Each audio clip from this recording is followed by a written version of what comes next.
अस्सलामुअलैकुम, welcome to doctor साइमिस clinic. आज एक डिजीज है और आज की डिजीज है heart Burns, cause and cure. आज की वीडियो में हम देखेंगे कि सीने में जो जलन है इसकी वजूहात क्या है और सीने में जो जलन होती है इसकी वजूहात के साथ साथ इसकी क्योर होम रेमेडीज कौन सी हैं और एथिक अपना क्या रोल प्ले करती है। चलें जी वीडियो को स्टार्ट करते हैं। हार्ट बर्न, सीने में जलन। जैसे कि आप जानते हैं कि रमजानुल मुबारक जो है वो शुरू है और रमजानुल मुबारक में हम लोगों की डाइट जो है वो थोड़ी सी अपनी रूटीन से हट जाती है। थोड़ा सा हम ज्यादा खा लेते हैं और कभी कभी थोड़ा सा तला हुआ भी ज्यादा खा लेते हैं, जिसकी वजह से हमारे स्टमक को ऑयली चीजों को डाइजेस्ट करने के लिए बहुत ही ज्यादा जोर लगाना पड़ता है, बहुत पावर लगानी पड़ती है, क्योंकि ऑयली चीजों का इस्तेमाल तो डेफिनेटली हो जाता है डेली बेस पे। तो चिकनाई को काटने के लिए, चिकनाई वाली चीजें जितनी हैं, ऑयली जितनी भी फ्राइड चीजें हैं, फ्राइड फूड जितने भी हैं, वो स्टमक में काफी देर तक रहते हैं और उसकी डाइजेशन भी काफी डिफिकल्ट होती है। यानी कि अगर आप एक प्लेट ऐसी साफ करें जिसके ऊपर डस्ट है तो जस्ट पानी के नीचे करोगे तो साफ हो जाएगी, लेकिन अगर उसके ऊपर 2 से 3 लेयर चिकनाई की है तो उसके लिए आपको अच्छा डिटर्जेंट, गर्म पानी और बड़ी चीजें लेनी पड़ेंगी। तो सेम स्टमक के अंदर भी यही है, अगर आप ऑयली चीजें बहुत ज्यादा डालोगे तो उसको डाइजेस्ट होने में बहुत ज्यादा मसाइल होंगे, जिसकी वजह से आपको मैदे में जलन रहेगी। खाना खाने के बाद मैदे में जलन, तेजाबियत की वजह से डकार आते रहते हैं, पेट फूल जाता है। जलन की वजह से पेशेंट बहुत ही घबरा के इधर से उधर फिर रहा होता है और वो कहता है कि कुछ हो जाए, 1000 तरह के टोटके कर रहा होता है, कुछ हो जाए, ये जलन खत्म हो जाए। तो उसको खत्म करने के लिए हम आपको होम रेमेडीज भी आज मैं बताऊंगी और साथ होम्योपैथिक मेडिसिन भी बताऊंगी। हार्ट बर्न, मैदे में जलन होती क्यों है? हार्ट बर्न की जो रीजन है वो है हमारा LES, लोअर एसोफेजियल स्फिंक्टर। हमारा अल्लाह पाक ने एसोफेगस के नीचे एक स्टॉपर लगाया हुआ है, स्फिंक्टर लगाया हुआ है। जब हम कुछ खाना खा लेते हैं तो वो स्टमक में जाके वहां पर स्टॉप लग जाता है कि वहां से वो खाना बैक ना हो। लेकिन जब किसी मुख्तलिफ रीजंस की वजह से वो स्फिंक्टर लूज हो जाता है, वो जो कार्क है, वो जो स्टॉपर है, उसकी टाइटनेस लूज हो जाती है, तो मैदे का तेजाब खुराक की नाली में आने लग जाता है, जिसकी वजह से खुराक की नाली में जलन हो जाती है, जिसको आप हार्ट बर्न कहते हैं। अब हमारे जो स्टमक, हमारे जो एसोफेजियल ट्रैक है, उसकी जो लेयर्स हैं वो इतनी ज्यादा प्रोटेक्टिव नहीं है जितनी हमारी स्टमक की लेयर्स हैं, कि उसके अंदर वो तेजाब बनता रहता है, हमारे खुराक को डाइजेस्ट करता रहता है, तो स्टमक को उससे कोई नुकसान नहीं होता। लेकिन जब वो तेजाब हमारे एसोफेगस यानी कि खुराक की नाली में आता है तो आपको जलन का बायस बनता है। अब उसका पहला रीजन तो मैंने आपको बता दिया, ओवर ईटिंग है और ओवर वेट है। उसका जो नेक्स्ट रीजन है वो है स्मोकिंग। अगर आप स्मोकिंग करते हैं तो आपको पता है कि स्मोकिंग से कुछ, एक तो निकोटीन होती है, कुछ केमिकल्स, टॉक्सिन्स आपकी बॉडी के अंदर जाते हैं जो कि हार्ट बर्न का कॉज बनते हैं। उसके बाद उसका जो नेक्स्ट रीजन है वो है alcohol, use of alcohol. Alcohol का इस्तेमाल भी आपके सीने में जलन का बायस बनता है। इसका जो नेक्स्ट रीजन है वो है, बहुत से लोग चॉकलेट्स का बहुत ज्यादा यूज करते हैं, बहुत ज्यादा चॉकलेट्स खाने से भी सीने में जलन होने लग जाती है।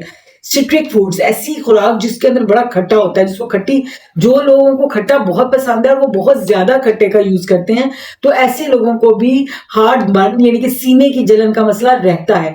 ऐसे लोग जो स्पाइसेस, बड़ी तेज नमक मिर्चों वाली चीजें खाते हैं, तो बहुत तेज नमक मिर्चें एक हद तक खाने से तो डाइजेस्ट हो जाती हैं, लेकिन ज्यादा खाने से भी एसिडिटी होने लग जाती है। उसका जो नेक्स्ट रीजन है वो है कॉफी और चाय का इस्तेमाल। जो लोग बहुत ज्यादा चाय पीते हैं, जो बहुत ज्यादा कॉफी का इस्तेमाल करते हैं, उसकी वजह से भी उनके स्टमक में जलन रहती है। और ऐसे अगर आप मेडिकल कंडीशंस देखते हैं कि जिसकी वजह से हार्ट बर्न होती है, उसमें पहली जो रीजन है वो हार्मोन्स का इम्बैलेंस है। प्रेगनेंसी में पेशेंट आपके पास आता है तो अक्सर आपको फर्स्ट मंथ से लास्ट मंथ तक सीने में जलन की शिकायत जरूर करता है। स्टमक सिरप या ऐसी चीजें, स्टमक के कहवे, पुदीने के कहवे जरूर लेता है, उसकी वजह होती है हार्मोन्स।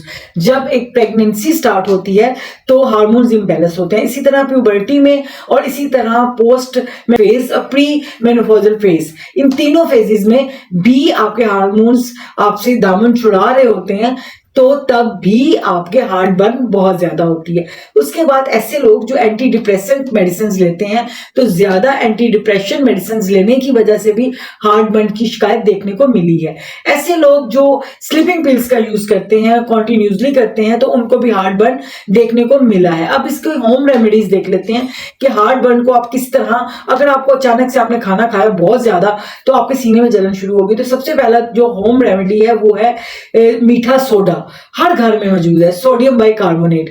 सोडियम बाइकार्बोनेट जो है ना, इसकी खासियत जो है, इसका मिजाज जो है वो अल्कलाइन है। और अल्कलाइन आपको पता है कि तेजाब की ऑपोजिट कंडीशन है। तेजाब और अल्कलाइन एक दूसरे के दुश्मन है। अगर अल्कलाइन तेजाब ज्यादा होगा तो अल्कलाइन बेचारा खत्म हो जाएगा, अल्कलाइन ज्यादा होगा तो तेजाब बेचारा खत्म हो जाएगा।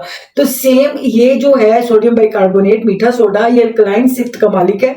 इसको आपने यूज करें, लेकिन कभी भी इसको आपने डॉक्टर से मशवरे के बगैर इस्तेमाल ना करें। प्रेगनेंसी में यूज ना करें, किसी खास किस्म के ट्रीटमेंट के दौरान यूज ना करें, अपने डॉक्टर की राय से यूज करें और मुस्तकिल यूज ना करें। कभी कभार आपको ओवर ईटिंग की वजह से, ज्यादा फ्राइड चीजें खाने की वजह से अगर हार्ट बर्निंग है, तो आप आधे कप पानी के अंदर आधा चाय का चम्मच मीठा सोडा डालिए और उसका छोटा छोटा सिप लीजिए। थोड़ी देर में आपके हार्ट बर्न कंट्रोल हो जाएगा।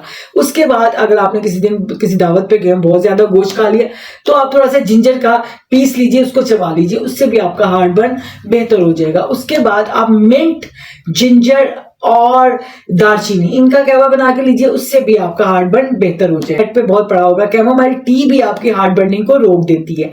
उसके बाद एलोवेरा का जूस आपकी हार्ट बर्निंग को रिड्यूस करता है। और केला, आपको बहुत ज्यादा हार्ट बर्निंग हो रही हो, एक बनाना लें, मिजाज है वो भी आपका एल्कलाइन है, तो वो भी एसिडिटी को कम करके हार्ट बर्निंग को कंट्रोल कर। च्युइंगम का यूज कर सकते हैं। च्युइंगम क्या होता है? उसके बाद च्युइंगम का यूज कर सकते हैं। च्युइंगम खाने से क्या होता है कि मुंह में सलाइवा क्रिएट होता है। जब सलाइवा क्रिएट होता है तो उसकी एसिडिटी कम होती है देन के उस एसिडिटी से जो आपको बर्निंग करती है, तो आपकी इससे भी आपकी एसिडिटी कम हो सकती है। अब इसमें देखते हैं कि होम्योपैथिक अपना रोल क्या अदा करता है। होम्योपैथिक की तमाम मेडिसिन उसकी अलामात के मुताबिक दी जाती है। कोई भी मेडिसिन किसी भी एक डिजीज के लिए नहीं है, क्योंकि हम मर्ज का नहीं मरीज का इलाज करते हैं। तो उसमें बहुत सी मेडिसिन हैं जिनके मैंने बहुत अच्छे रिजल्ट्स देखे, जिनमें सल्फेरिस नक्स वमिका है, कार्बोवेज है, रोबिनिया है, एसिड नेट्रिकम है, पल्सटीला है, सल्फर है, और भी बहुत सी मेडिसिन हैं जो आपके स्टमक बर्निंग को ठीक करती हैं। लेकिन उसको आपने according to your mind symptom, according to your constitutional symptom ही यूज करना है। तो ये वो इंफॉर्मेशन थी कि रमजानुल मुबारक या किसी पार्टी या किसी भी वजह से आपको गैस बहुत रहती है, मैदे में जलन रहती है, डकार बहुत आते हैं, तो आप इस टिप्स को फॉलो करके हमेशा के लिए इनसे निजात पा सकते हैं। Thank you so much for watching. आपको लगता है कि आपकी फैमिली में कोई ऐसा बंदा है जिसको बहुत हार्ट बर्न रहता है, तो ये वीडियो जल्दी से उसको शेयर कर दीजिए। तो इंशाल्लाह मिलते हैं नेक्स्ट वीडियो में नेक्स्ट टॉपिक के साथ। तब तक के लिए अल्लाह हाफिज। पाकिस्तान जिंदाबाद।